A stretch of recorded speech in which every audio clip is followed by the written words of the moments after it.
अस्सलाम वालेकुम नाजरीन, आप देख रहे हैं इकोनॉमी इन फोकस। मैं हूं आपकी मेज़बान नताशा हसीब। नाज़रीन, मार्केट की भी बात करेंगे। मार्केट में आज एक हम कह सकते हैं फाइनली मंडे का दिन है, एक एंथुसियास्टिक परफॉर्मेंस देखी गई है। बहुत ज़बरदस्त परफॉर्मेंस एज लॉन्ग एज जो मार्केट की जर्नी देखी गई है। 98,000 का लेवल फाइनली मार्केट ने अचीव किया, सस्टेन किया और मंडे का दिन है आज और क्लोजर पे भी यही हम कह सकते हैं सेंटिमेंट्स दिखाई दे रहे हैं। सो 98,000 का लेवल है, हायर साइड पे 99,000 का लेवल है और 100 के इसी वीक के अंदर एक्सपेक्टेशन है। साथ साथ अगर हम बात करें मार्केट की वो जर्नी जो 77 सालों से चली आ रही है, उसके अंदर आज ये ऐसा दिन है कि 98,000 का लेवल मार्केट ने जब अचीव किया तो इन्वेस्टर्स पार्टिसिपेशन और मजीद बढ़ गई और मार्केट में ये कंसोलिडेशन प्रोसेस देखा गया है जो आने वाले दिनों के लिए मजीद बेटरमेंट की तरफ साबित होगा। सो आज इसके ऊपर डिटेल डिस्कशन करेंगे। आज हम डिस्कस करेंगे पाकिस्तान और बेलारूस रिलेशनशिप के हवाले से। पाकिस्तान और बेलारूस के रिलेशंस काफ़ी पुराने हैं, जब से हम देख रहे हैं 1991 से सोवियत यूनियन के डिसोल्यूशन के बाद, जब हमने देखा कि Pakistan one of the countries था जिन्होंने बेलारूस को एक्सेप्ट किया और फिर उसके बाद ये रिलेशंस जारी रहे। और अब हम देख रहे हैं कि आज प्रेसिडेंट साहब भी तशरीफ़ ला रहे हैं और साथ साथ ये देखा जा रहा है कि जो इकोनॉमिक टाइज़ हैं वो मजबूत करने की बात हो रही है। Economic ties, bilateral relation, socio economic relation, या हम बात करें कि ख़त्ते में जो एक कॉपरेशन होता है उसके हवाले से। तो आज इसके ऊपर हम डिटेल डिस्कशन करेंगे कि बिजनेस रिलेशन की बात कर रहे हैं, इकोनॉमिक रिलेशन की बात कर रहे हैं, तो वो रिलेशंस कौन कौन से सेक्टर्स में हो सकते हैं, कौन कौन सा बिजनेस हमारे पास से उनके पास जा सकता है यानी कि एक्सपोर्ट के थ्रू, और कौन कौन सी चीज़ें इंपोर्ट के थ्रू वहाँ से आ रही हैं। सो आज इसके ऊपर हम डिटेल डिस्कशन करेंगे। साथ साथ हम बात करेंगे जो सोशो इकोनॉमिक रिलेशन है यानी कि B2B, खासकर G2G के अलावा B2B जो रिलेशंस हैं उनको मजबूत करना, बिजनेस टू बिजनेस टाइज करना, और ख़ासकर जो आज हमने देखा जब 66 उनके जो एक लोग थे वहाँ से डेलीगेशन आया और उन लोगों के अंदर तकरीबन 45 के करीब बिजनेस कम्युनिटी से वाबस्ता लोग थे और उन्होंने पाकिस्तान में जब आए सबसे पहले उनकी जो मुलाकात हुई वो SIFC के प्लेटफॉर्म पे हुई और SIFC के साथ उन्होंने कुछ मेमोरेंडम्स भी साइन किए, कुछ हमारे मिनिस्टर ऑफ कॉमर्स के साथ भी मेमोरेंडम्स साइन किए। और साथ साथ ये देखा जा रहा है जो हमारी बिज़नेस कम्युनिटी है वो बड़ी कीन है, वो बहुत ज़्यादा एक एक्साइटेड है कि वो चाहती है कि वो अब आने वाले दिनों में जो बिजनेसेस हैं और ख़ासकर जो पाकिस्तान की एक्सपोर्ट है उसको $50 बिलियन तक लेकर जाए। तो बातें बहुत है और काफ़ी सारी चीज़ें हैं जो पॉइंट आउट करना ज़रूरी है। हमारे पास एक ज़बरदस्त पैनलिस्ट मौजूद हैं, उनका भी तारुफ कराएंगे। अगर हमारे पास जो पाकिस्तान स्टॉक एक्सचेंज की अपडेट्स होंगी वो भी देखते चलेंगे। So we have here the updates, can we have the look? जी, पाकिस्तान स्टॉक एक्सचेंज की अपडेट्स देखते चलते हैं। आज की मार्केट के अपडेट्स क्या रहे, लेट्स हैव अ लुक। जी, 97,798.23 के लेवल पर मार्केट ओपन हुई। हायर साइड पे मार्केट गई as high as 99,317.47। Lower was 97,137.63। आप देख सकते हैं लोअर एक पंच किया था मार्केट ने, ओपनिंग साइड से भी नीचे मार्केट चले गई थी एंड फाइनली क्लोजर रहा 98,079.51। यानी कि हम देख रहे हैं कि मार्केट के नंबर्स में 281.55 का इजाफा हुआ और ये इजाफा एक हम कह सकते हैं कंसोलिडेटरी प्रोसेस में दिखाई दे रहा है, यानी कि यहाँ से ऐसा लगता है कि मार्केट ने मज़ीद सस्टेन करना है। सो हमारे साथ पैनलिस्ट मौजूद हैं, उनका भी तारुफ कराते रहें और आपको ये भी बताते चलें कि आज की मार्केट के नंबर्स वाकई एक सेलिब्रेशन मोड शो कर रहे हैं। सो मोहम्मद शर्जील गोपलानी साहब ने हमें ज्वाइन किया है। आप हमारे पैनलिस्ट हैं, मेंबर हैं पाकिस्तान बेलारूस बिजनेस काउंसिल के, उनको वेलकम करते हैं। अस्सलाम वालेकुम sir, welcome to the show. और हमारे साथ मौजूद हैं शकील मुनीर साहब, उन्होंने भी हमें ज्वाइन किया है। आप फॉर्मर प्रेसिडेंट हैं Islamabad chamber of commerce and industries के, उनको भी वेलकम करेंगे। अस्सलाम वालेकुम शकील साहब, वेरी वार्म वेलकम। और ओवर स्काइप हमारे साथ डॉक्टर जमील खान साहब मौजूद होंगे, उनको भी हम खुशामदीद कहेंगे। आप हैं फॉर्मर एम्बेसडर। अस्सलाम वालेकुम डॉक्टर साहब, वेलकम टू द शो। सो मैं मोहम्मद शर्जील साहब से पूछूंगी। शर्जील साहब, आप आज की मीटिंग में मौजूद थे, आज आपने देखा कि कितने सारे मेमोरेंडम साइन हुए, कितने सारे सेक्टर्स वाइज जो हमारी पाकिस्तानी कंपनीज़ के और उनके बिजनेस सेक्टर्स के कंपनीज़ के ओनर्स मौजूद थे और एक बहुत ही कहते हैं ना अफाम तफहीम के साथ तमाम मामला सेट पाए। तो कैसा लगता है ख़ासकर जब कोई FDI के थ्रू हमारे मुल्क में आते हैं और फिर बहुत सारे बिजनेसेस लाते हैं हमारे पास? देखिए, एक चीज़ तो समझनी होगी, बेलारूस की मार्केट वो मार्केट है जिसको हम बहुत आसानी से कवर कर सकते हैं और पिछले 2-3 सालों से गवर्नमेंट ऑफ पाकिस्तान की कोशिश थी कि बेलारूस के साथ ट्रेड बढ़े और 2022 में हमारे डेलीगेशन ने बेलारूस का विज़िट भी किया था और हम वहाँ के ट्रेड कमिश्नर के साथ भी पिछले 3 सालों से इंगेज भी हैं। अब बहुत से सेक्टर्स ऐसे हैं जो कि हम बेलारूस को एक्सपोर्ट भी कर सकते हैं बहुत सी चीज़ें, और बेलारूस से हम इंपोर्ट भी कर सकते हैं। देखिए यूरोप के साथ ही बेलारूस है और यूरोप से बहुत से आइटम्स ऐसे हैं जो बेलारूस से यूरोप जाते हैं और जो हम यूरोप से माल खरीदते हैं। तो ये हम डायरेक्ट अगर बेलारूस से हमारा ट्रेड एग्रीमेंट साइन हो जाते हैं, जो कि आज इनके मिनिस्टर्स भी मौजूद थे और जाम कमाल साहब की मौजूदगी में हमारी बातचीत भी हुई है, और जिसमें जो B2B आज एग्रीमेंट साइन हुए हैं उसमें बहुत से ऐसे सेक्टर्स हैं जो इससे पहले इंपोर्ट नहीं हो रही थी या हम एक्सपोर्ट नहीं कर रहे थे। अब जैसे कि आप देखें राइस का सेक्टर है, राइस जो है हमारा भी जो है एक्सपोर्ट के ऊपर बात हो सकती है इसमें, और बहुत अच्छी मार्केट है वहाँ पे, तो राइस के ऊपर बात हो सकती है और काम हो सकता है। इस तरीके से अब देखें सर्जिकल इंस्ट्रूमेंट्स जो हमारे जा रहे हैं उसका अगर आप डिफरेंस देखें, यूरोप से जर्मनी से जो सीज़र है वो इंपोर्ट करते हैं बेलारूस वाले, वो उनको $3 की पड़ती है, और पाकिस्तान से अगर वो इंपोर्ट करते हैं तो वो $1 की पड़ती है, quality as equal to the Germany. तो बहुत सी चीज़ें ऐसी हैं। इस तरीके से हम ट्रैक्टर वहाँ से इंपोर्ट कर रहे हैं, हम फर्टिलाइज़र हम वहाँ से इंपोर्ट कर रहे हैं। तो बहुत सी आइटम्स ऐसी हैं जो अगर यहाँ पे मैन्युफैक्चरिंग प्लांट लग सकते हैं तो उस पर बहुत काम हो सकता है। ख़ास तौर पे जिस चीज़ पे आज जोर दिया गया वो ये था कि फूड प्रोसेसिंग प्लांट्स हमें अगर यहाँ पे लगाएं उनके, क्योंकि इनके मशीनरी टेक्नोलॉजी में बेलारूस बहुत आगे है। और हमने जब लास्ट टाइम विज़िट किया था और हमने जो मशीनरीज की वहाँ कंडीशन देखी है वो बहुत यूरोपियन टेक्नोलॉजी में बहुत बेहतर है वो। तो अगर वो मशीनरी टेक्नोलॉजी हमारे पास वो शिफ्ट करते हैं तो हम जो है वैल्यू एडिड प्रोडक्ट्स की तरफ जा सकते हैं, और हमारी जो एक्सपोर्ट का जो वॉल्यूम है वो आपका बढ़ सकता है। क्योंकि जब तक हम वैल्यू एडिड प्रोडक्ट्स पे एक्सपोर्ट में नहीं जाएंगे तब तक हमें इंटरनेशनल मार्केट में कम्पीट करना बहुत मुश्किल है। राइट, आपने डिटेल बताई। मैं शकील साहब से पूछना चाहूँगी। शकील मुनीर साहब, आपसे ये जानना ज़रूरी है कि एक तो पाकिस्तान के साथ पहले हमने देखा मलेशिया का रिलेशनशिप, मलेशिया के प्रेसिडेंट साहब आए, यहाँ पर एक अच्छा गुडविल जेस्चर हुआ, बिजनेसेस के हवाले से बात हुई और टेक्नोलॉजी शिफ्ट के हवाले से बात हुई। आज जब बेलारूस के प्रेसिडेंट साहब आ रहे हैं और ये डेलीगेशन आया है तो टेक्नोलॉजी शिफ्ट के हवाले से बात हो रही है। इसके अंदर भी तो हमारे पास कौन कौन सी ऐसी टेक्नोलॉजी है या आप समझते हैं जो ऐसे बिजनेस रिलेशन या ऐसे इकोनॉमिक रिलेशन जो बिल्डअप होते हैं उससे कितना फ़ायदा हो सकता है G2G? बिस्मिल्लाहिर्रहमानिर्रहीम। थैंक यू ताशा। देखें, मैं समझता हूँ कि एक बड़ी पॉजिटिव एक एटमॉस्फेयर डेवलप हो चुकी है पाकिस्तान में, जो जिसका ये नतीजा है कि आज बेलारूस के प्रेसिडेंट भी जो हैं वो यहाँ आ रहे हैं। डेलीगेशन ऑलरेडी उनका आ चुका है और उसमें देखें हमें वैल्यू एडिशन पे तो बिल्कुल जो है हमें फोकस करना चाहिए, उसके बगैर तो हम एक्सपोर्ट नहीं बढ़ा सकते। अब वैल्यू एडिशन में जाने के लिए हमें ज़रूरी है कि हम डिफरेंट एरियाज़ में डिफरेंट सेक्टर्स को कि जो उसमें जो हर्डल्स हैं उनको दूर करें और हम अपनी एक्सपोर्ट्स को बढ़ा सकें। जैसे आज साहब ने कहा कि चावल का या सर्जिकल आइटम्स का बेलारूस में बहुत ज़्यादा डिमांड है। बेलारूस में मशीनरी के लिहाज से मैं आपको बताता चलूँ कि बहुत ज़्यादा टेक्नोलॉजी के लिहाज से बेलारूस जो है वो आगे है और उसमें बहुत पोटेंशियल भी है। हमें टेक्नोलॉजी की ज़रूरत है हर सेक्टर में। हमें अपनी कह लें कि मशीन एंड इक्विपमेंट्स को बेहतर करने के लिए हमें टेक्नोलॉजी चाहिए और उसमें ये एक बड़ा मैं समझता हूँ कि फ्रूटफुल और एक इसका एक आप देखेंगे कि एक बड़ा वाइड जो है वो रिज़ल्ट आएगा कि जब इस डेलीगेशन के बाद जो है हमारी कुछ B2B मीटिंग्स जो अरेंज हुई हैं उसमें कुछ बेहतरी आएगी, कुछ उसका रिज़ल्ट आएगा। और आप देखेंगे कि जब असल में टेक्नोलॉजी ट्रांसफ़र होना बहुत ज़रूरी है। उसमें जब तक हमारे पास अच्छी मशीन्स इक्विपमेंट नहीं होंगे हम एक्सपोर्ट नहीं कर सकते। ये हम हमारे अपनी एक्सपोर्ट को बेहतर नहीं कर सकते।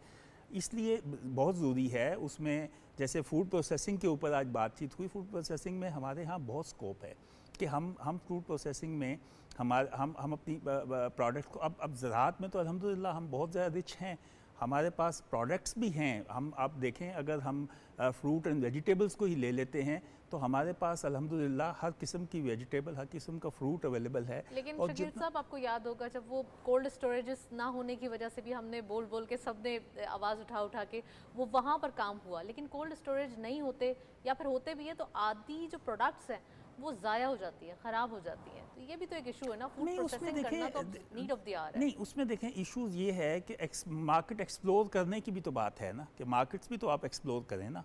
कोल्ड स्टोरेज बन जाना सिर्फ जो है वो तो इनफ नहीं था ना, उसके साथ साथ मार्केट्स को भी एक्सप्लोर करना चाहिए था। प्रोडक्ट जो है वो इंटरनेशनल मार्केट्स में भी तो जाए ना, उसके लिए भी तो हमें कुछ स्ट्रेटजी बनानी पड़ेगी ना। कि मैं आपको बताऊं, फ्रेश फ्रूट एंड वेजिटेबल्स में हमारी इतनी डिमांड है वर्ल्ड में। आप देखें कि हर कंट्री को आपकी पेरिशेबल आइटम्स की नीड है।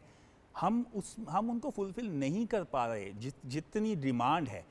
अब उसके लिए डेफिनेटली जब हमारे पास प्रोसेसिंग प्लांट्स यहाँ पे होंगे, प्रोसेसिंग यूनिट्स होंगे, आप देखें कि हमारी एक्सपोर्ट जो है वो कितने गुना बढ़ जाएगी सिर्फ पेरिशेबल अभी हम आइटम्स। $30 बिलियन टच नहीं कर पाते और यहाँ हम $50 बिलियन का टारगेट रखते हैं, तो इंशाल्लाह यकीनन इसके ऊपर भी काम होगा। और जब काइंड ऑफ दीज डेलीगेशंस या दीज टूर्स होंगे और जब इतने हाई अप्स मीटिंग्स होंगी तो यकीनन कोई ना कोई तो आउटकम होगा। मैं डॉक्टर जमील साहब से पूछना चाहती हूँ, डॉक्टर साहब, एक वक्त था जब एक आइसोलेशन पीरियड था पाकिस्तान के लिए, और अब ये भी वक्त है कि back to back monthly basis पे हम ऐसे हाई अप्स डेलीगेशन विटनेस कर रहे हैं इन पाकिस्तान, और ख़ासकर न सिर्फ विटनेस कर रहे हैं बल्कि बिजनेसेस की बात हो रही है, आने वाले दिनों के लिए एक विजन की बात हो रही है। तो कैसा लगता है फाइनली पाकिस्तान ने ये दिन भी देखा, और साथ साथ हम ये देखते हैं कि पाकिस्तान के लिए अब अपॉर्चुनिटीज़ हैं कि वो थ्रू SIFC FDI को ग्रैब कर पाए। नहीं, यकीनन ये एक बड़ी खुशाइन बात है कि पाकिस्तान की जो हमारे दुश्मन ममालिक बार बार यही कहते थे कि पाकिस्तान को आइसोलेट कर दिया है और यहाँ कोई हाई पावर डेलीगेशन नहीं आता था, यहाँ कोई हेड ऑफ स्टेट शायद ही कोई शाज़ो नाज़ी कभी कोई आया हो, लेकिन अभी आना शुरू हुए हैं। ये यकीनन एक अच्छी बात है, खुशाइन बात है, और इसके समरात हमें आहिस्ता आहिस्ता मिलना शुरू हो जाएंगे और यही इब्तदा होती है ना। देखिए, आज की बात कर लें आप, 68 member delegation, it's a very huge number, और ये बहुत हैवी डेलीगेशन है। एक मुल्क जिसकी की आबादी बहुत हमसे बहुत कम है, और वो इतना बड़ा डेलीगेशन लेके इधर आ जाए, 43 जिसमें कि हों बिजनेस कम्युनिटी के मेंबर्स हों, और टोटल आबादी जिस मुल्क की सिर्फ तकरीबन 9 लाख 9 मिलियन से कुछ ज़्यादा हो, तो उस लिहाज से अगर देखा जाए तो ये एक बहुत अच्छी खुशाइन बात है कि हमारे पास इतना बड़ा डेलीगेशन आया है और उसमें B2B रिलेशंस भी हमारे बढ़ रहे हैं। तो जहाँ तक रहा सवाल कि ये जो हमारे इस वक्त बायलैटरल रिलेशन मुख्तलिफ ममालिक के साथ बढ़ रहे हैं, और मैं इसको यहाँ ये भी जिक्र करता चलूँ कि SCO में जो हमने मेज़बानी की थी और मल्टीलैटरल रिलेशन में भी हमने एक बहुत फ़ाल किरदार अदा किया था, तो उससे भी दुनिया को पता पड़ गया था कि हम काफ़ी बड़े वर्ल्ड लेवल के इवेंट्स को हम ऑर्गेनाइज कर सकते हैं, और वहाँ हम बायलैटरल और मल्टीलैटरल लेवल पर अपना किरदार अदा कर सकते हैं, जो कि हमने किया।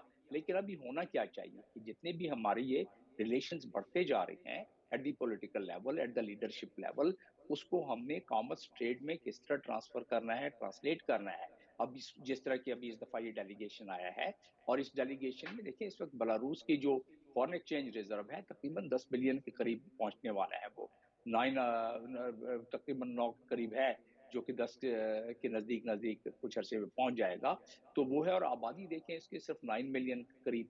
तो उस लिहाज से अगर देखा जाए, और ये एक बहुत बड़ा जियोपॉलिटिकल लिहाज से भी और ट्रेड के लिहाज से एक बड़ी पिवटल कंट्री है, जो रशिया और यूरोपियन यूनियन में एक पिवटल किरदार, उसका जो खिता है, जो ज्योग्राफिकल लोकेशन है, वो वहाँ उस जगह पर बेलारूस है। तो ये बात दुरुस्त फरमाया कि वहाँ का माल ज़ाहिर है, वहाँ क्योंकि बेलारूस पर कदगने हैं, उसमें सैंक्शंस वगैरह लगी हुई हैं, दिक्कत तो पेश आएगी कुछ अभी फ़िलहाल, लेकिन ट्रंप के आने के बाद वो दिक्कत काफ़ी हद तक दूर हो जाएगी। और फिर ये आज जो हम कर रहे हैं, आज जो हमारे MOU साइन हो रहे हैं, जो कि 2027 तक का जो हम रोड मैप तैयार कर रहे हैं, 25 से 27 तक का, जिसमें कि एग्रीमेंट्स हैं, जिसमें कि हमारे तमाम MOU हैं, जिसमें कि एग्रीकल्चर से मुतालिक, टेक्नोलॉजी से मुतालिक, इलेक्ट्रिक व्हीकल्स से मुतालिक ये तमाम बातों पर फोकस किया जाएगा। और इसी तरीके से एक्सपोर्ट जो हमारे हैं उसको बढ़ावा देने के लिए भी बात की हमारी बाकी दो साथियों ने। तो उसमें टेक्सटाइल का जिक्र भी हम करते चलें, उसमें अब भी हम इन तमाम हालात के बावजूद कि कॉटन की प्रोडक्शन हमारे पास कम हुई है, फिर भी हम बहुत सारी मसनूआत में, डेनिम वगैरह में अब बहुत आगे हैं अभी भी, और दुनिया की बड़ी बड़ी कंपनीज को हम अभी भी बना के दे रहे हैं। तो ये तमाम चीज़ें अगर देखा जाए तो जहाँ तक हमारे फ्रूट्स का ताल्लुक है, वेजिटेबल्स का ताल्लुक है, फ्रेश आइटम्स का ताल्लुक है, यकीनन इसमें कोई दो राय नहीं हो सकती। और ख़ास तौर पर इसमें बहुत सारे इलाकों में हमारे organic food, organic fruits and vegetables हो रहे हैं। गिलगित बल्तिस्तान भरा हुआ है जिसमें कि ओरिजिनल अरोमा के साथ ऑर्गेनिक फ्रूट्स एंड वेजिटेबल्स पैदा हो रहे हैं। जब मैं खुद सफ़ीर था तो हमने काफ़ी इस पर काम किया था। सिर्फ जो एक थोड़ी सी प्रॉब्लम रह राइट। जाती है, जो अब SIFC के ज़रिए कम हो सकती है, वो ये है कि इसकी पैकेजिंग का प्रॉब्लम। पैकेजिंग का प्रॉब्लम किसी कंसोर्शियम के ज़रिए कर लें तो इसको 4 चाँद लग एग्जैक्टली सकते हैं, सर, 50 हमें इंटरनेशनल स्टैंडर्ड्स मीट करना पड़ेंगे तभी हम उस मैदान के अंदर आ पाएंगे। मैं शर्जील साहब से पूछूंगी। शर्जील साहब, कौन सी एक्सपोर्ट हमारी होती है अगर हम थोड़ा सा बेलारूस के साथ देखें, या क्या एक्सपोर्ट होती है हमारी, कितने नंबर्स हैं और कितनी इंपोर्ट होती है, कौन कौन से सेक्टर हैं इनमें शामिल? देखिए, लास्ट ईयर हमारा जो बिलेटरल ट्रेड था $74 बिलियन का बिजनेस हुआ है। और यही अगर आप देख लें 2022 और 2023 में $19 बिलियन का हमारा बिजनेस था। तो वो ऑलमोस्ट आपका 300-400% आपका जो है लास्ट ईयर वो आपका ट्रेड बढ़ा है। हम जो इस वक्त एक्सपोर्ट कर रहे हैं इनको, उसमें मेन चीज़ जो हम एक्सपोर्ट कर रहे हैं उसमें सर्जिकल आइटम्स हैं।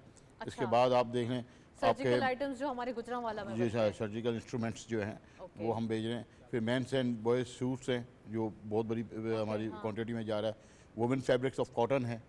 वुमेन और गर्ल्स के ओवरकोट्स हैं जो हम एक्सपोर्ट कर रहे हैं। कितना हमारा एक बल्क देखिए, हमारा बैलेंस ट्रेड तो अभी भी नहीं है। और अच्छा। ठीक है, अभी भी हम 25% के करीब हम कर रहे हैं और 75% उनके पास है, क्योंकि उनके जो आइटम्स हैं जैसे ट्रैक्टर्स है, माल्ट एक्सट्रैक्ट फूड तो ट्रैक्टर्स तो प्रिपरेशन। हमारी अपनी भी एक नहीं, हमारे पास फिर भी देखिए बेलारूस एक्सपोर्ट भी करते हैं, कहाँ हम नीजर को एक्सपोर्ट कर रहे हैं। नहीं, देखिए बेलारूस का फिर भी ट्रैक्टर जो है दुनिया में माना जाता है और वही टेक्नोलॉजी हम इस्तेमाल कर रहे थे और उसके अभी भी पार्ट्स जो है हम वहीं से इंपोर्ट कर रहे तो हैं। गोपलानी साहब, एक मुझे एक बात बताएं, जो आज आपने मेमोरेंडम साइन हुए हैं, जो आपने देखा, वो कौन कौन से सेक्टर्स के थे? देखें, टिन प्लेट्स का वहाँ पे साइन हुआ है। इसके अलावा ITs में भी कुछ चीज़ें साइन हुई हैं। इसके अलावा और आपका ट्रैक्टर्स के ऊपर भी साइन हुई है कुछ प्रोडक्ट्स पे। इसके अलावा इलेक्ट्रॉनिक व्हीकल्स के ऊपर बातचीत हुई है, उस पर भी कुछ आपकी बात हुई है। फिर ऑटोमोबाइल सेक्टर के भी कुछ एग्रीमेंट साइन हुए हैं।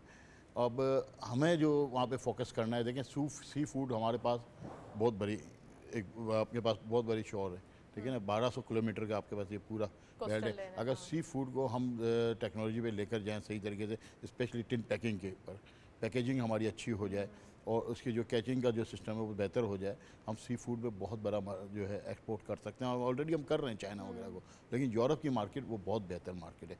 शेल्स हैं, क्रैब्स हैं, इसके ऊपर हम बहुत अच्छा काम कर सकते हैं। और जो सी फूड है वो प्रोसेस्ड हो या फिर जस्ट प्रोसेस करके देखें, वो बात है वही है, टेक्नोलॉजी की हमें ज़रूरत है इस वक्त। जब तक हम उस टेक्नोलॉजी तक नहीं जाए, और ये तमाम टेक्नोलॉजी में बहुत आगे बेलारूस, तो हमें इस वक्त इसका एडवांटेज उठाना चाहिए, क्योंकि इसके ऊपर सैंक्शंस हैं, बहुत से कंट्रीज़ काम नहीं कर रहे। लेकिन जिनकी जो ज़रूरत है वो तमाम लोग काम कर रहे हैं। इस वक्त चाइना सबसे बड़ा इम्पोर्टर भी है इसका, बेलारूस का।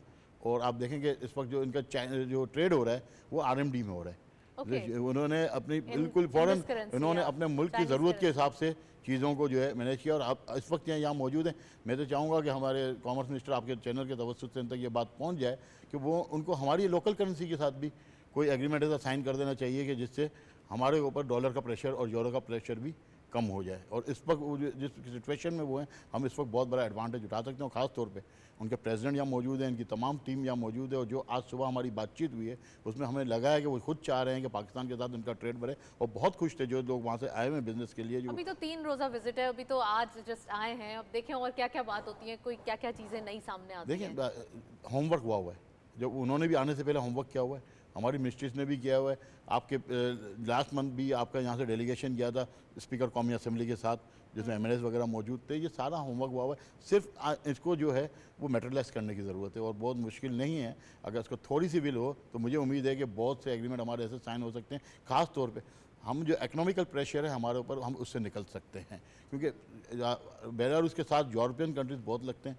हमें स्पेशली लॉजिस्टिक का जो बहुत बड़ा काम हो सकता है, लॉजिस्टिक का हमारी NLC भी काम कर सकती है। ट्रेन भी अगर ये इस्तेमाल कर लें और किसी तरीके से अगर आपका अच्छा, लॉजिस्टिक्स का आपने कहा तो मैं आपसे पूछूंगी कि हमारा कितना फ्रेट अब बचेगा, क्योंकि हमारे बाय रोड अब कनेक्शंस हो गए हैं। देखिए इस वक्त फ्रेट क्योंकि डायरेक्ट वहाँ से कोई हमारे पास कार्गो नहीं आ रहे, अगर अच्छा। हुकूमत का गवर्नमेंट का अगर कार्गो डायरेक्ट साइन हो जाए तो देखिए 4,000 $4,500 का जो 40 फीट का कंटेनर वहाँ से आ रहा है वो 1,000 से 1,200 पे आ जाएगा। 75% जो है वाओ। फ्रेट पे फ़र्क आ सकता है अगर वो डायरेक्ट आपका शुरू हो जाए। अब इसमें हमारी अपनी नेशनल शिपिंग जो कॉरपोरेशन का क्या किरदार रहता है और वहाँ की बेलारूस की शिपिंग कॉरपोरेशन का ऑफ क्या। कोर्स रहेगा, जब गवर्नमेंट ने इतनी एफर्ट्स किए हैं तो यकीनन तो इसमें भी किरदार रहेगा। मैं शकील साहब से पूछना चाहती हूँ, शकील साहब थोड़ा सा अगर SIFC के अंदर जो 5 सेक्टर्स हैं उनसे ही बात हो रही है और बेलारूस को हम क्या ऑफर कर रहे हैं, खासकर हमारे पास जो माइनिंग एंड मिनरल सेक्टर है उसमें भी तो बहुत सारी चीज़ें जो हम उन्हें ऑफर कर सकते हैं। जी बिल्कुल हम कर सकते हैं, और Belarus already machine mine and mineral sector में ऑलरेडी उनका काफ़ी एक्सपीरियंस भी है, और मशीन भी वो अर्थ मूविंग मशीन्स भी वो मैन्युफैक्चरिंग कर रहे हैं। उसके साथ साथ उनकी लेटेस्ट मशीन और इक्विपमेंट्स हैं फॉर माइन एंड मिनरल्स के लिए, उस पर भी वो काफ़ी काम कर रहे हैं।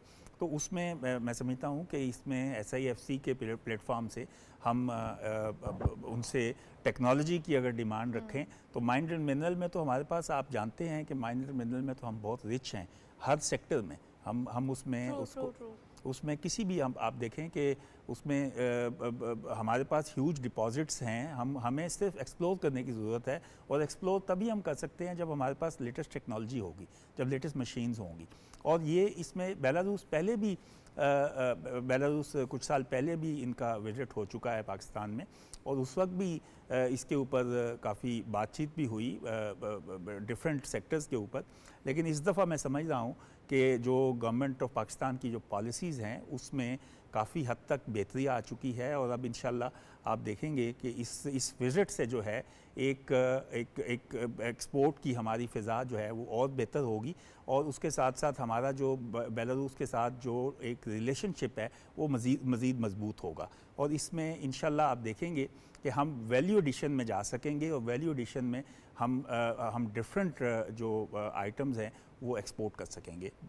उसमें कह लें कि बेलारूस में भी, और उसके साथ साथ जब हमारे पास टेक्नोलॉजी अपग्रेड होगी तो हम फिर वर्ल्ड को भी अपनी प्रोडक्ट्स जो हैं वो एक्सपोर्ट कर सकते हैं उसके लिए। बिल्कुल, यहाँ आपको बताते चलें कि जब बात हो रही है पाकिस्तान के अब गवर्नमेंट के इनिशिएटिव्स की, तो यहाँ पे इनिशिएटिव्स इतने ज़्यादा दिखाई दे रहे हैं कि हम पर मंथ ये जो एक्सपेक्टेशंस थी हमारी कि अब हमारा बिजनेस बढ़ेगा और हमारे विजन स्ट्रांग होंगे, तो अब हम बात कर रहे हैं उन विजन्स की, खासकर जो हमारे किटी में पैसे कितने हैं उसके ऊपर बात होती है। तो स्टेट बैंक ऑफ पाकिस्तान के रिजर्व्स बढ़ चुके हैं, $15 बिलियन तक पहुँच चुके हैं, जिसके अंदर तकरीबन $11 बिलियन जो है वो स्टेट बैंक ऑफ पाकिस्तान के हैं, और तकरीबन $4 बिलियन देयर अबाउट जो है वो कमर्शियल बैंक्स के हैं।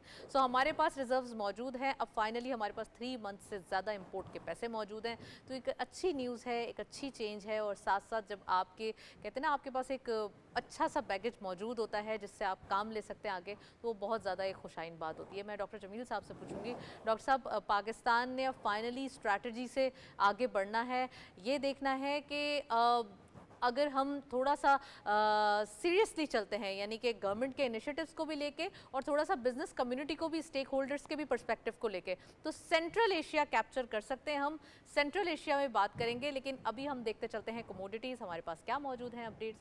Let's have a look. Commodity updates हमारे पास आज की मार्केट में नंबर्स मौजूद हैं। गोल्ड की पर तोला प्राइस 2,82,340 रुपीज़, गोल्ड पर 10 ग्राम 2,42,318 रुपीज़। अच्छा, लोकल मार्केट में आप देख रहे हैं कुछ हल्की सी अपवर्ड जो एक डायरेक्शन है गोल्ड के प्राइसेस में वो दिखाई दे रही है। इंटरनेशनल गोल्ड रेट पर आउंस $2,714.2, ऑयल WTI पर बैरल $70.84, ऑयल ब्रेंट क्रूड पर बैरल $74.78। ऑयल प्राइसेस बढ़ते हुए दिखाई दे रहे हैं इंटरनेशनली। थोड़ा सा ये एक हम कह सकते हैं कि मुश्किल साबित हो सकती है, या थोड़ा सा एक डिफ़िकल्टी हो सकती है, क्योंकि जब जब इंटरनेशनली बढ़ते हैं प्राइसेस तो इन्फ्लेशन जो है वो पुशअप होता है। फाइनली हम अपने एक प्रॉपर जो एक हमारा एक्सपेंडिचर्स का चेन है उसको कलेक्ट कर पाए हैं, उसको प्रॉपर कर पाए हैं। और अब जब अगर इन्फ्लेशन बढ़ती है तो उसमें सिर्फ इंटरनेशनल ऑयल प्राइसेस का ही हाथ होगा, क्योंकि यहाँ पे नंबर्स जो हैं वो 7% के करीब दिखाई देते हैं इन्फ्लेशन होंगे। Let's have a look. चलें भी बात करते हैं डॉक्टर जमील साहब से।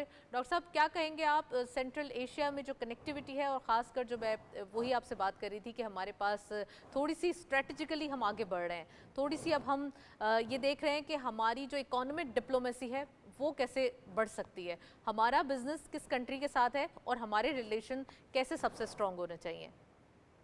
देखिए, जितने हमारे होने चाहिए, खास तौर पर हमारी एक्सपोर्ट में जितना बैलेंस हमारे फेवर में होना चाहिए वो तो नहीं है। और उसके लिए ये जो आपने इंडिकेटर्स अभी सारे बताए हैं, वो इंडिकेटर्स को अगर हम सही मानों में उससे इस्तेफादा हासिल करें, तो हम न सिर्फ बैलेंस को पूरा कर सकते हैं, बल्कि हम अपने एक्सपोर्ट को बहुत ज़्यादा बढ़ा सकते हैं। और मैंने आपसे चंद लम्हे पहले जिक्र किया एससीओ का प्लेटफॉर्म जो हमारे पास मौजूद है, जिसमें सेंट्रल एशियन कंट्रीज तकरीबन सारे ही आ जाते हैं।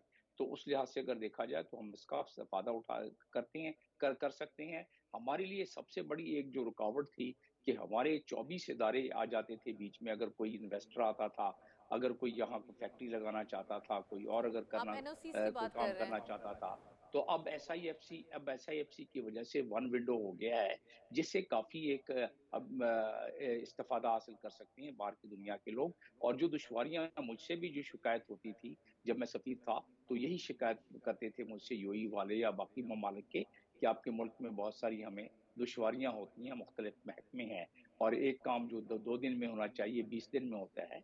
तो अब ये है कि वो कदगन और वो रुकावट ख़त्म हो गई है, तो एक तो ये फैसिलिटेटर हो गया। अब होना ये चाहिए कि जो हमारी ताजिर बरादरी है, उनके सर पर हाथ रखना चाहिए हुकूमत को और उन्हें कंसोर्शियम्स बना के, उन्हें प्लेटफ़ॉर्म प्रोवाइड करके, उनके लिए एक फैसिलिटेटर के तौर पर उनको यकजा करके, जिस तरह मैंने ज़िक्र किया, जब मैं सफ़ीर था तो जो मैंगोज़ हमारे हैं, उसको सिर्फ़ पैकेजिंग करके या जो हमारे किनूज़ होते थे, सिर्फ़ पैकेजिंग ना होने की वज़ह से उनकी कीमत वहाँ कम मिलती थी और अगर लेकिन सर उसी अब की तो काम हो पैकेजिंग रहा है ना, अब तो चाइना को भी कुक्ड जी, मीट जा रहा है, तो अब तो प्रोसेसिंग पे या हम कह सकते हैं कि थोड़ा सा पैकेजिंग के ऊपर काम तो किया है और इंटरनेशनल नहीं, स्टैंडर्ड्स को काम मीट इसमें तो बहुत किया ज़्यादा है। ज़रूरत है। मिसाल के तौर पर 87,000 टन हलाल गोश्त ऑस्ट्रेलिया से जाता है। हम तो बिल्कुल करीब और मुसलमान मुल्क हैं, तो हम इसमें स्लॉटर हाउस हमारे पास कायम हुए हैं।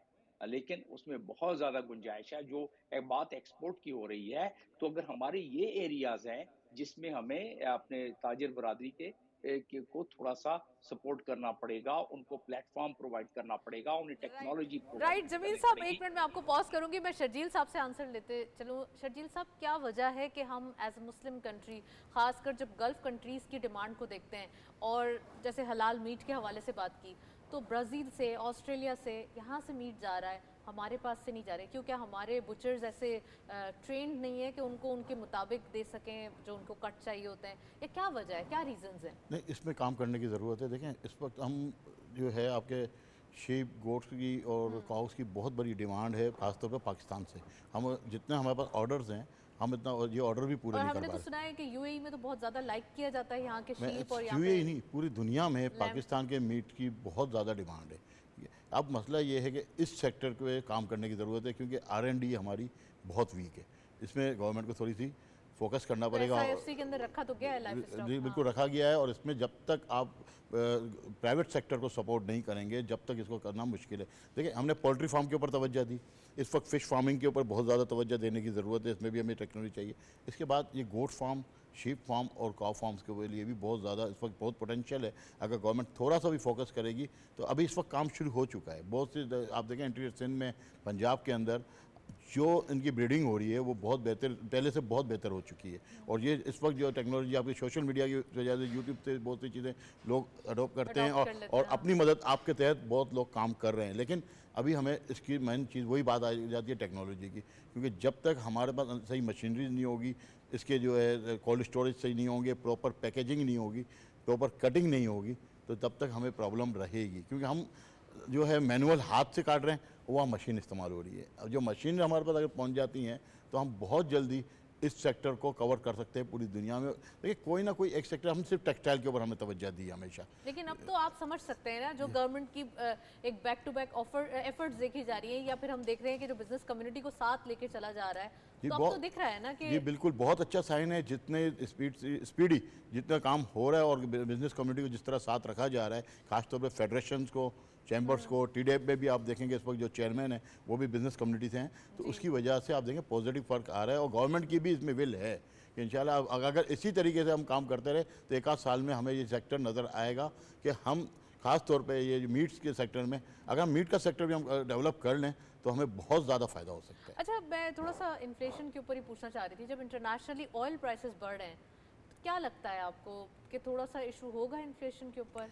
क्योंकि देखिए- अभी तो हम संभले हैं, अभी तो हमारा इंटरेस्ट रेट कम हुआ है, अभी तो सारी चीज़ें बेहतर देखिए हुई हैं। इंटरेस्ट रेट कम करने की ज़रूरत है। जब तक सिंगल डिजिट पे नहीं आता इन्फ्लेशन का हम पे असर रहेगा। और इंटरनेशनल ऑयल का इम्पैक्ट? देखें अगर आपकी एक्सपोर्ट बढ़ती है और आपका इंटरेस्ट रेट कम होता है तो फिर भी हम इसको जो है बर्दाश्त कर जाएंगे, क्योंकि मेन मसला ये है कि आपका इंपोर्ट का बिल जब बढ़ रहा होता है तो ये इन्फ्लेशन रेट आ रहा होता है। अगर आपका इसी तरीके अगर आपका इंटरेस्ट रेट कम हो जाता है तो आपकी इंडस्ट्री चलना शुरू हो जाती है, तो एक्सपोर्ट्स के ऑर्डर बढ़ेंगे। आप देख रहे हैं ना, आपके जब से आपने अपना इंटरेस्ट रेट कम किया है आपके एक्सपोर्ट के ऑर्डर बढ़ते जा रहे हैं। तो इसी तरीके से अगर आप इंटरेस्ट रेट कम करेंगे तो आपकी इंडस्ट्री चलना शुरू होगी, तो हम इस जो है झटके हुई संभालना, हम बर्दाश्त करना कोई मुश्किल नहीं है, क्योंकि ऑयल की प्राइसेस आपके और हमारे कंट्रोल में तो नहीं है। लेकिन हम डॉलर को हम कंट्रोल कर सकते हैं अपनी एक्सपोर्ट को बढ़ा के और इम्पोर्ट को थोड़ा सा कम करके। अब इम्पोर्ट के लिए कम करने के लिए हमारे रॉ मटेरियल्स का जो इशू है उसको भी हमें सही तरीके से देखना पड़ेगा। और ख़ास तौर पे जो हुकूमत इस वक्त जो स्मगलिंग के ऊपर जो तवज्जो दे रही है, रोक रही है, जो इसके ऊपर सही तरीके से फोकस करे तो हम जो है इन्फ्लेशन से बच सकते हैं। बिल्कुल। और ये तो फिर बड़ी एक लंबी डिबेट हो जाएगी कि chief of the army staff साहब भी मिले, बिजनेस कम्युनिटी से मिले, उनको यकीन दिलाया, तो फाइनली बिजनेस कम्युनिटी ने भी तहैया किया कि अब वो आगे बढ़ के दिखाएंगे। मैं शकील साहब आपसे पूछना चाहूँगी कि क्या समझते हैं आप कि ख़ासकर जो अगर थोड़ा सा बेलारूस से भी हम हट के एक्सपोर्ट सेक्टर की बात करें, माइनिंग एंड मिनरल सेक्टर की बात करें, SIFC के साथ जो FDI के मेमोरेंडम्स हो रहे हैं उनकी बात करें, तो कितना एक ऑप्टिमिज्म दिखाई दे रहा है और क्या टारगेट्स देखे जा रहे हैं कि हम एक साल के अंदर ये अचीवमेंट्स कर लेंगे? बिल्कुल, इसमें देखें टारगेट्स तो बड़े हाई हैं और हम इंशाल्लाह अगले एक साल में जैसे जैसे आप देखें हमारा इस वक्त इंटरेस्ट रेट कम होता चला जा रहा है, उसमें चीज़ों में बेहतरी भी आती चली जा रही है और इंशाल्लाह जैसे ही सिंगल डिजिट तक हम पहुंचेंगे आप देखेंगे कि उसमें एक फ़्लो जो है, पैसे का फ़्लो जो है वो बढ़ेगा और उससे इंडस्ट्री को जो है उसको उसमें काफ़ी हद तक जो है वो ऑक्सीजन मिलेगी और उससे बेहतरी आएगी इंशाल्लाह। और SIFC का रोल तो बिल्कुल आपके सामने है, माइनिंग सेक्टर में बहुत ज़्यादा काम हो रहा है और इंशाल्लाह आप देखेंगे कि अगले चंद महीनों में इसके बहुत अच्छे और बड़े मुस्बत जो है वो रिजल्ट्स जो हैं वो सामने आएंगे इंशाल्लाह। अच्छा, अगर हम रीजन के अंदर बात करें, लॉजिस्टिक्स का, जैसे इन्होंने कहा शर्जील साहब ने कि हमारे पास ये ऑप्शन मौजूद है कि अब हम लॉजिस्टिक्स में भी फ़ायदा उठा सकते हैं, अपने थोड़ा सा फ्रेट कम हो जाएगा हमारा, तो ये हमारे लिए जो ख़ासकर हमारे पास इतने सारे मिनरल्स मौजूद हैं और ख़ासकर हमने सेंट्रल एशिया को भी टारगेट करना है, अब कितने ऑप्शंस निकल सकते हैं हमारे पास? बेतहाशा ऑप्शन उसमें बन सकते हैं हमारे पास, चूँकि मिनरल्स में तो आप देखें हमारे पास एक ह्यूज वैरायटी है और उसमें हम अगर step by step her sector को एड्रेस करना शुरू कर देते हैं तो उसमें हमारी एक्सपोर्ट्स जो है वो बहुत ज़्यादा बढ़ सकती हैं इस सेक्टर में इंशाल्लाह। राइट। डॉक्टर जमील साहब आपकी तरफ आऊँगी, मैं आपसे पूछूंगी कि थोड़ा सा रिलेशंस की ही बात करें, बायलैटरल रिलेशंस, तो gulf countries as well as थोड़ा सा हम अगर सेंट्रल एशिया की तरफ चले जाएं और अपने जो बिजनेसेस हैं उनके रिलेशंस की बात करें, काइंड ऑफ दिस, अगर हम थोड़ा सा इस डेलीगेशन की या इस टूर की बात करें या इस विज़िट की बात करें तो कैसा लगता है और पूरी दुनिया में क्या पैगाम जाता है हमारे पाकिस्तान के बिहाफ? नहीं, कॉन्फिडेंस बिल्डिंग होती है यकीनन। जब इतना बड़ा डेलीगेशन आता है और किसी मुल्क का सरबराह आता है और उस डेलीगेशन में एक कसीर तादाद में एग्रीमेंट और MOU साइन होते हैं, रोड मैप तैयार होता है 25 से लेकर 27 तक का, तो दुनिया का भी कॉन्फिडेंस बिल्ड होता है इसमें। सिर्फ इसमें एक ये छोटी सी एक जिस चीज़ का ख्याल रखना पड़ेगा कि बेलारूस एक सैंक्शन मुल्क है, जो कि ट्रंप के आने के बाद नज़र आ रहा है कि रशिया के साथ वो शिद्दत नहीं रहेगी जो खराबी है रिलेशंस की US की, बल्कि यूक्रेन वार का मामला हल होता नजर आ रहा है, बल्कि ट्रंप ने तो कह दिया है, तो उसका असर बिजनेस की यकीनन बात होगी, अब हमारे सब जंगे रिलेशन वंगे सब खत्म। नहीं, सब तो नहीं खत्म होंगी, लेकिन ये बहरहाल यूक्रेन स्लोली का जिसका ग्रेजुअली तो बहुत होंगी ज्यादा ना, पॉइंट ऑफ व्यू तो यही है ना। जी पॉइंट ऑफ व्यू यही है, लेकिन वो हमें मेरा ख्याल है कि इस खुशफहमी में नहीं रहना चाहिए कि गजा और का मामला जो है फौरन हल हो जाएगा। वो तो उस मामले में एक नहीं कई बयान ट्रंप की तरफ से आ चुके हैं कि ये जल्दी इस मामले को अपना मकसद पूरा करें, अहदाफ पूरा करें, और उनका अहदाफ इसराइल का तो ग्रेटर इसराइल वाला है, वो एक बहस दूसरी तरफ चली जाएगी। तो वो और पिछले अगर अदवार की बात करें ट्रंप एडमिनिस्ट्रेशन की, तो उसमें भी जो अंदाज और जो वतीरा रहा उसके हवाले से, गजा के हवाले से, तो उससे तो अंदाजा होता है कि उसमें जुल्म और तादी, जबर और सितम जो है उसमें कोई ज्यादा कमी नजर नहीं आती है। लेकिन यूक्रेन के हवाले से जिसने कि दुनिया में एक भौचाल मचा दिया है कमोडिटी के लिहाज से, और ये जो अनसर्टेनिटी के लिहाज से, और खासतौर पर अभी जो डॉक्ट्राइन जो चेंज किया है, न्यूक्लियर थ्रेशोल्ड का डॉक्ट्राइन चेंज किया है पुतिन ने, तो उससे एक काफी अनसर्टेनिटी सी फैल चलिए गई है, सर, और जो हमारी अब मार्केट जो है वो बहुत ही हायर साइड पे जा रही है और आज के दिन हम कह सकते हैं कि पाकिस्तान स्टॉक एक्सचेंज में सेलिब्रेशन का मूड है, तो हम कोई ऐसी बात नहीं करेंगे जिससे कोई नेगेटिविटी क्रिएट हो। आज करेंसी के अपडेट्स देखते चलते हैं कि क्या अपडेट्स हमारे पास मौजूद हैं। Let's have a look on currency updates. आज की अपडेट्स, यस, यूरो सबसे पहले बाइंग रही 291.13 के लेवल पर और सेलिंग रही 291.65 के लेवल पर। यूके पाउंड बाइंग रही 349.9, selling was 350.53। US dollar buying रही 277.65, selling was 278.15। Chinese yuan buying रही 38.7, selling was 38.77। Nextly GCC currency updates हमारे पास हैं। सऊदी रियाल बाइंग रही 74.02, selling was 74.15। UAE dirham buying at 76.15, selling was 76.29। Omani riyal buying रही 721.57, selling was 723.75। And lastly Kuwaiti dinar buying रही 902.89, selling was 904.51। Currency updates आप देख सकते हैं। डॉलर एक स्ट्रेंथन, पाकिस्तानी रुपी स्ट्रेंथन नज़र आ रहा है, डॉलर के आगे स्टेगनेंसी है। और साथ साथ हम ये भी देख रहे हैं कि जब जब डॉलर के और एक हम कह सकते हैं कि यहाँ पे एक इंटेक्ट पोजीशन दिखाई देती है रुपी की और माइनर सी अप्रिसिएशन डेली बेसिस पे होती है, तो उससे ये होता है कि हमारी जो एक बिज़नेस कम्युनिटी है वो ज़रा कॉन्फिडेंट रहती है बिजनेसेस करने में। मैं वन लास्ट डॉक्टर शजील साहब से पूछना चाहूँगी क्वेश्चन। सर, आपने अपने इंट्रोडक्शन में कहा था कि हमारी कनेक्टिविटी डायरेक्ट नहीं है बेलारूस के साथ या बिज़नेस कम्युनिटी की, तो क्या अब इस मीटिंग के बाद डायरेक्टली बिज़नेस कम्युनिटी की मीटिंग्स जो हुई हैं उनसे उनकी कनेक्टिविटी हो जाएगी? हमें उम्मीद यही है कि अब डायरेक्ट कनेक्टिविटी हो जाएगी। देखें, टिम्बर का बहुत बड़ा सेक्टर है पाकिस्तान जो इंपोर्ट करता है। अच्छा। और जो आज हमें जो वहाँ पे ब्रीफिंग दी गई, हम इंपोर्ट कर रहे हैं यूरोप से $240 प्लस, ठीक है, सॉफ्टवुड। और हमें जो आज बेलारूस से ऑफ़र किया $130 to $170, तो आप Okay. समझिए कि बहुत बड़ा डिफरेंस है। हाँ। अगर हमारी डायरेक्ट कनेक्टिविटी हो जाती, जो मैंने पहले फर्स्ट में आपने जी, यही जी, बात जी। की थी स्टार्ट में, कि सबसे बड़ा मसला है कि मिडल मैन का, और जो हम यूरोप के थ्रू काम कर रहे हैं, अब बेलारूस हम डायरेक्ट होने से बहुत सी जो है कम्युनिटीज़ के अंदर हम अपना अच्छा खासा फॉरेन एक्सचेंज बचा सकते हैं। ये भी बहुत बड़ा फ़र्क पड़ेगा, क्योंकि देखें हमारे पास जियोग्राफिकल की कंडीशन के हिसाब से फॉरेस्ट कम है और हमारा एनवायरनमेंट का बहुत बड़ा इशू है। हमने अपने फॉरेस्ट को बचाना है, तो अगले 20 साल तक हमें डिपेंड करना पड़ेगा कि हम इंपोर्ट पे रहें, तो कम से कम रेट्स में आएँ। और इसमें एक और चीज़ को फोकस करना चाहिए गवर्नमेंट ऑफ पाकिस्तान को।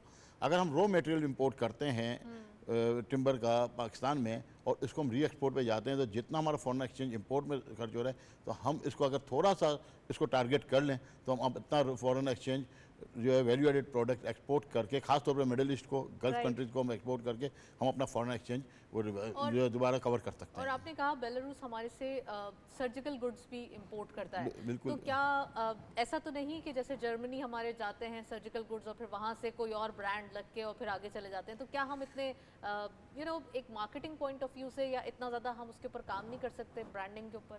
देखें, क्या पिंक, वजह है? ये सिर्फ इसमें नहीं है, नहीं तो पिंक बेलारूस में तो नहीं जा रहा ना नहीं, ऐसा? बेलारूस में भी जा रहा है। देखें, पिंक सॉल्ट, हमारा पिंक सॉल्ट जो है वो कहीं और से मार्केट लग के पूरे लेकिन सर, यूरोप अब में नहीं हो रहा, जाता पिंक है। सॉल्ट के ऊपर नहीं सर, मैं सर्जिकल गुड्स की बात कर रही हूँ। सर्जिकल गुड्स में भी ऐसा हो रहा होगा, लेकिन अब जब हम डायरेक्ट हो जाएंगे तो इंशाल्लाह हमें उम्मीद है, क्योंकि अब जो लोग वहाँ से बायर्स भी आए हैं ना, उनके पास भी लोकल यहाँ से जो है एक्सपोर्टर मिल चुके हैं। हो ये रहा था बेलारूस तक हमारी चलिए जी, अप्रोच अब नहीं थी, हम अब कह हम सकते हैं- अप्रोच हो गई है।